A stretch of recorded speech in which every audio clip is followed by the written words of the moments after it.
Maintien de la paix et partenariat, c'est le thème retenu cette année pour célébrer la journée internationale des casques bleus des Nations Unies. Au Congo, les critiques ne manquent pas contre ces forces accusées de faire du tourisme. Et puis les rapports confidentiels de la MONUSCO fait mention de quelques éléments du M23 formés au Rwanda pour contribuer à la déstabilisation de la République démocratique du Congo. Lambert Mende Omalanga annonce déjà qu'une enquête va être diligentée pour statuer sur l'identité des 11 éléments ayant fait défection dans les rangs du M23. Taxe sur la valeur ajoutée, les entreprises manipulent les chiffres pour échapper à la taxe sur la valeur ajoutée perçue par la Direction générale des impôts. Le directeur général de cette régie financière vient de faire cette révélation. Vous l'écouterez dans ce journal. Si vous êtes à l'étranger, vous nous suivez depuis Kinshasa. Bienvenue à tous dans ce journal qui s'ouvre avec cette information. Quelques éléments du M23 formés au Rwanda contribuent à la déstabilisation de la République démocratique du Congo. C'est l'essentiel d'un rapport confidentiel de la MONUSCO. Informé, le ministre des Médias, Lambert Mende Omalanga, recommande la prudence et annonce qu'une enquête va être diligentée pour statuer sur l'identité de ces 11 éléments ayant fait défection dans les camps des M23. Acculés par les FARDC, les rebelles du M23 ont appelé à un cessez-le-feu, a affirmé correspondant de la radio Okapi à Rutshuru. Face à la détermination des militaires congolais disciplinés et combatifs, les forces négatives enregistrent de plus en plus des défections dans leurs rangs. Et dans un rapport confidentiel, la MONUSCO a fait mention de 11 éléments du M23 qui auraient été formés au Rwanda pour contribuer à la déstabilisation de la République démocratique du Congo. La réaction du gouvernement congolais ne s'est pas fait attendre. Les porte-paroles du gouvernement Lambert Mende exigent la prudence et une commission d'enquête devra être mise sur pied pour statuer sur l'identité de ces 11 combattants.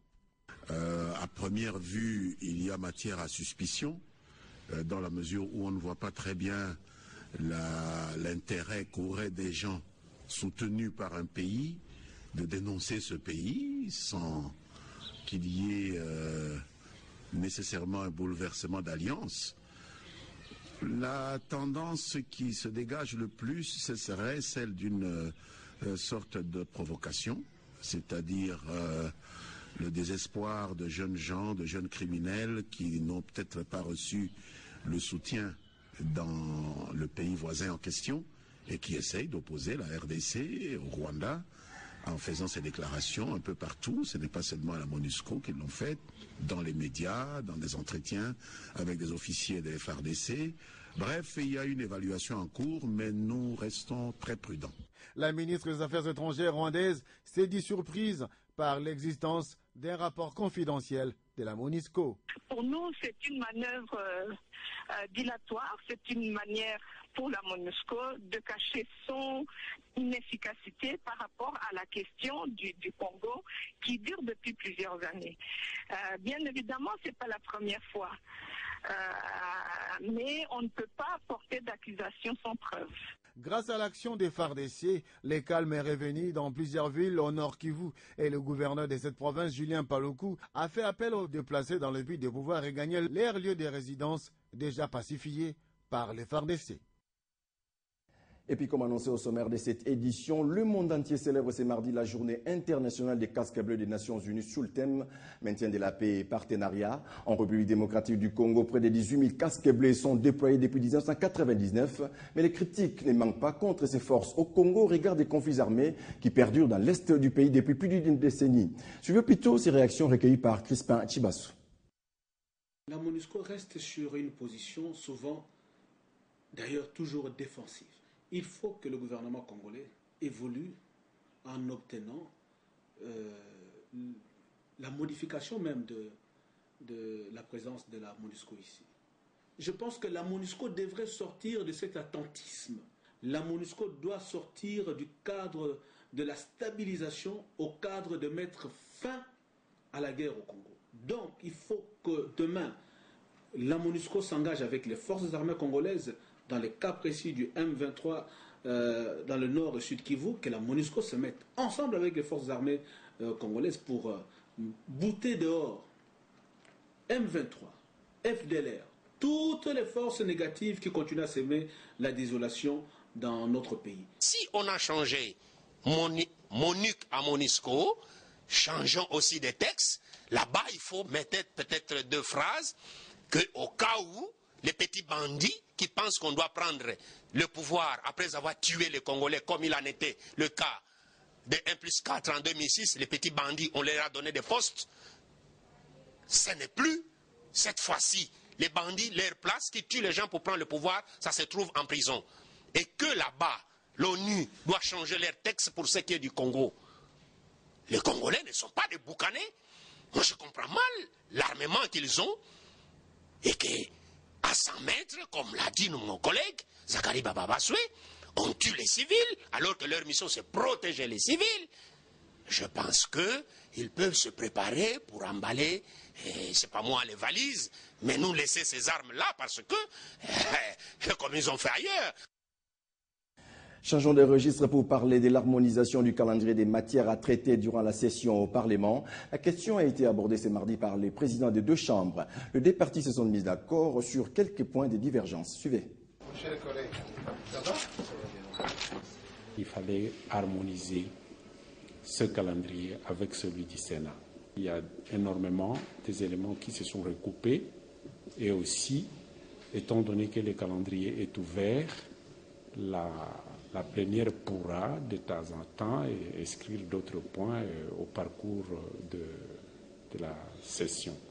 Une lettre écrite par le Premier ministre pour demander, pour réitérer certaines lois qui devraient être traitées de manière à ce que l'Assemblée nationale et le Sénat accordent la loi de l'habilitation et les autres processus pourraient être finalisés par la suite. Et là aussi, ils sont tombés d'accord et ils ont réservé la primeur au Premier ministre. Sinon, leur point de vue a été harmonisé à ce sujet.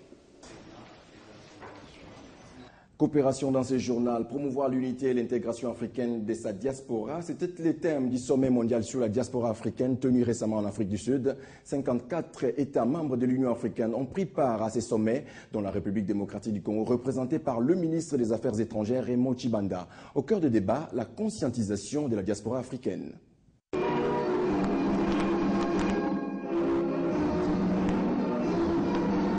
C'est par l'hymne de l'Union africaine que ce premier sommet mondial sur la diaspora africaine a commencé dans cette ville de Johannesburg.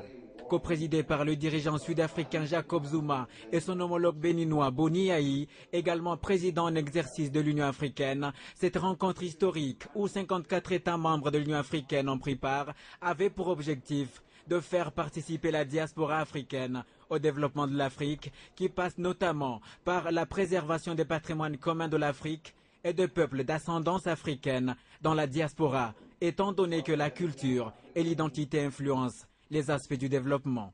Et la RDC, représentée par son ministre des Affaires étrangères, Raymond Tshibanda, a un rôle capital dans ce processus révolutionnaire.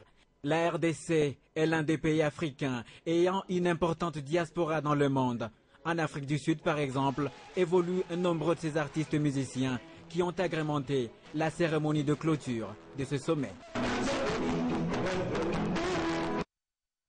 Et puis, il y a des entreprises qui manipulent les chiffres pour échapper à la taxe sur la valeur ajoutée perçue par la Direction générale des impôts. Ceci est désormais connu de l'administration fiscale. Les directeurs généraux de cette régie financière haussent les tons et dénoncent cette manœuvre financière. On l'écoute.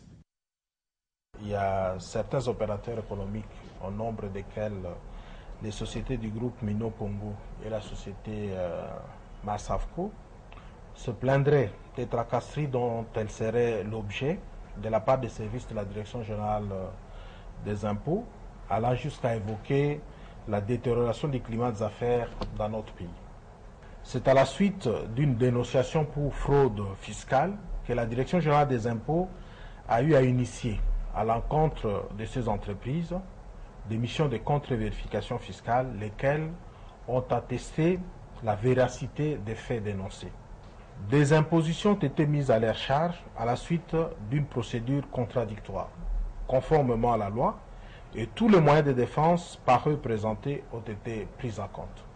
Il apparaît donc, au regard de la loi, que les services des impôts sont bel et bien fondés d'engager des poursuites à recouvrement forcé à leur encontre dans le souci de rétablir l'état dans ses droits. L'administration fiscale n'admettra pas que ceux des entreprises qui sont établis dans la fraude puissent trouver prétexte sur le climat des affaires et les tracasseries de l'administration pour distraire l'opinion dans le but inavoué de se soustraire de leurs obligations envers le trésor public. Toujours en rapport avec cette information, les services de recouvrement de la DGI seront incessamment lancés sur le terrain. Objectif, traquer et sanctionner les entreprises qui ne respectent pas la loi en la matière, afin de rétablir l'État dans ses droits. Écoutons une fois de plus Dieudonné Locadi. L'administration fiscale attire l'attention des assujettis qui s'évertueraient à procéder à la minoration de la TVA due au Trésor, qu'elle lance dès cette semaine des missions de contrôle afin de rétablir l'État dans ses droits.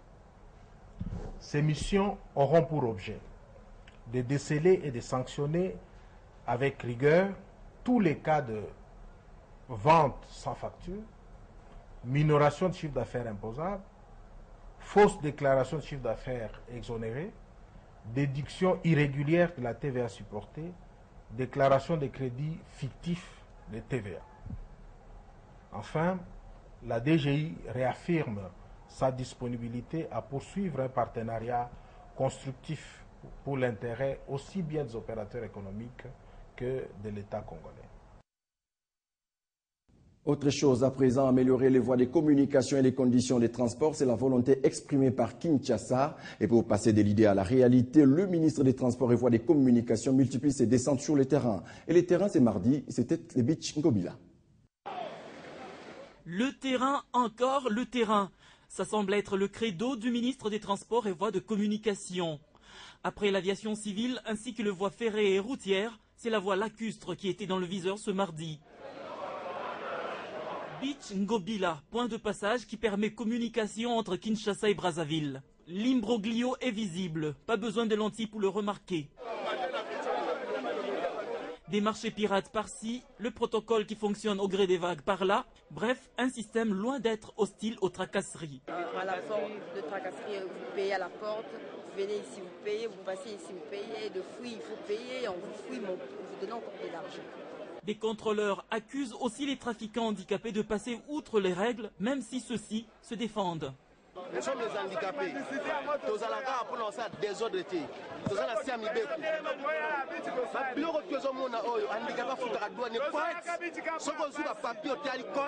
Et pour arrêter ce jeu de ping-pong et faciliter la communication, le ministre décide. La première mesure, c'est qu'il faut impérativement faire appliquer les décrets du chef de l'État sur la limitation du nombre de services à 4 au niveau des opérationnels du beach. Il faut impérativement séparer les ports de passagers et la gare des marchandises. 10 jours, c'est le délai accordé aux uns et aux autres de revenir dans la normalité. Dans 10 jours donc, il reviendra. Écho de nos provinces, le conseiller principal du chef de l'État en charge des infrastructures, Kimbembe Mazunga, a effectué une descente à Bunia. Il était question d'inspecter les différents travaux de la voirie de la province orientale. Suivez. La modernisation des infrastructures de base se poursuit à Kinshasa comme dans les provinces de la RDC. Nous sommes à Bunia, dans la province orientale. Ici s'effectuent les travaux de réhabilitation du boulevard de la Libération par l'entreprise Beko Congo de Kisangani. Le maître d'ouvrage, c'est l'OVD. Nous pouvons nous estimer aussi errés parce que c'est vrai, il y a des ravinements aujourd'hui qu'on observe. C'est parce que la couche de protection n'a pas été prévue au regard du financement qu'est disposé l'AGK. Nous attirons l'attention de la population de Bunia qui ne soit pas manipulée par des dires des gens qu'on est venu vous tromper, on est venu vous faire une route en terre, alors qu'à Beni vous avez une route asphaltée, et partout à Kinshasa, nous confirmons que Bunia va avoir des routes revêtues. Malgré quelques difficultés, le conseiller principal du chef de l'État en charge des infrastructures, Kimbembe Mazunga, en visite d'inspection en ce lieu, ainsi que le DG de l'EVD Victor Tumba, confirme que d'ici peu, les artères principales de cette ville seront revêtues de leurs plus belles robes. Et puis focus sur la réforme de la police. La ligne verte a été lancée et inaugurée officiellement ce mardi par le vice-ministre de la Sécurité à l'inspection générale d'audit.